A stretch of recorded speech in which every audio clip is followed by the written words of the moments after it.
പക്ഷേ ഒന്നും അറിയാതെ സിനിമയെക്കുറിച്ച് കഥ പോലും കേട്ടിട്ടില്ലാത്ത, അതിനെക്കുറിച്ച് ഒരു ഗ്രാഹ്യമില്ലാതെ സിനിമ പോയി വെടി പോകുക.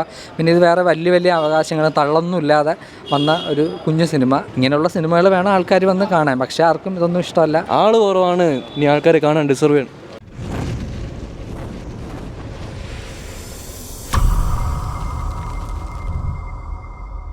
ഫാമിലി മൂവിയാണ്, നല്ലൊരു മൂവിയാണ്, മസ്റ്റ് വാച്ച്.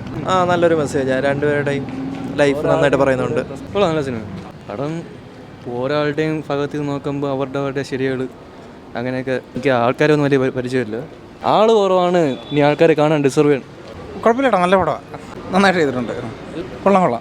അഭിലാഷം ഒരു ചെറിയ സിനിമയാണ്, ദിവ്യ പ്രണയമൊക്കെ കാണിച്ചിട്ടുള്ള സിനിമയാണ്. പിന്നെ അത് ഇന്നത്തെ കാലത്ത് അത് ഏക്കില്ല, ഒന്നും കാണാൻ ആളുണ്ടാവില്ല. അതുകൊണ്ട് ആരും ഇല്ലായിരുന്നു, വളരെ 2-3 ആൾക്കാരാണ് ഉണ്ടായിരുന്നത്. കുഞ്ഞു സിനിമ, നമുക്ക് വേറെ ബോറിംഗ് ഒന്നും ഇല്ലാതെ വെറുതെ കണ്ടുകൊണ്ടിരിക്കാം എന്നുള്ളതല്ലാതെ പ്രത്യേകിച്ചൊന്നും പറയാനില്ല. മെസ്സേജ് ദിവ്യ പ്രേമം, നഷ്ടപ്രണയം എന്നൊക്കെ പറയില്ലേ, പറയാതെ മനസ്സിൽ കൊണ്ട് നടക്കുന്ന അതിൽ പ്രണയം, ഒരു മോശപ്പെട്ട ഒന്നുമില്ല, വളരെ ഒരു സത്യസന്ധമായിട്ട് നമുക്ക് നടക്കുന്ന കാര്യങ്ങളാണ് കാണിച്ചിട്ടുള്ളത്. പ്രത്യേകിച്ച് മെസ്സേജ് ഒന്നും ഉള്ള സിനിമയൊന്നും അല്ല. അതെ, അങ്ങനെ ആകുമ്പം വളരെ ക്ലീനായിട്ടുള്ളൊരു സിനിമയാണ്. ഇങ്ങനെയുള്ള സിനിമകൾ വേണം ആൾക്കാർ വന്ന് കാണാൻ. പക്ഷേ ആർക്കും ഇതൊന്നും ഇഷ്ടമല്ല. വെടി പോകുക, പിന്നെ ഇത് വേറെ വലിയ വലിയ അവകാശങ്ങൾ തള്ളൊന്നുമില്ലാതെ വന്ന ഒരു കുഞ്ഞു സിനിമ.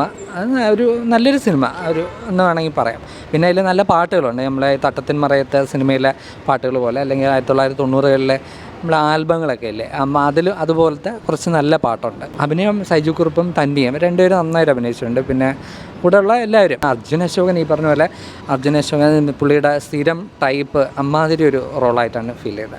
വേറെ ഒരു പ്രത്യേകിച്ച് വെറൈറ്റി ഒന്നുമില്ല. പുള്ളി ഈ രോമാഞ്ചത്തിലും എന്ന് സ്വന്തം പുണ്യാളനും ഒക്കെ കാണിച്ചിട്ടുള്ള അതുമാതിരി ഒരു കഥാപാത്രം. ഇത് ക്ലാഷ് ചെയ്യാൻ പറ്റിയ സിനിമയൊന്നുമല്ല, ഒരു കുഞ്ഞു സിനിമ.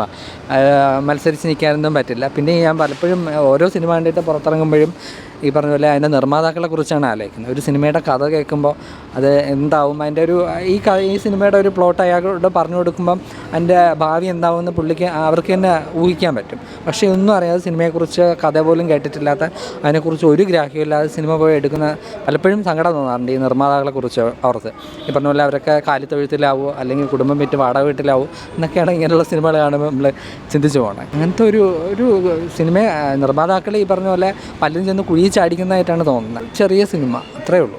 10 ഞാനൊരു 5 കൊടുക്കാൻ പറ്റും. സിനിമ വേറെ മോശപ്പെട്ട ഒന്നുമില്ല, ഒരു നല്ല ഒരു റംസാൻ കാലത്ത് ഈ പറഞ്ഞ പോലെ മുസ്ലിം കഥാപാത്രം അതൊക്കെ കാണിച്ചിട്ട് ഒരു പുണ്യമായിട്ടുള്ള റംസാൻ മാസത്തിൽ കാണിക്കാൻ പറ്റിയ ഒരു കൊച്ചു സിനിമ.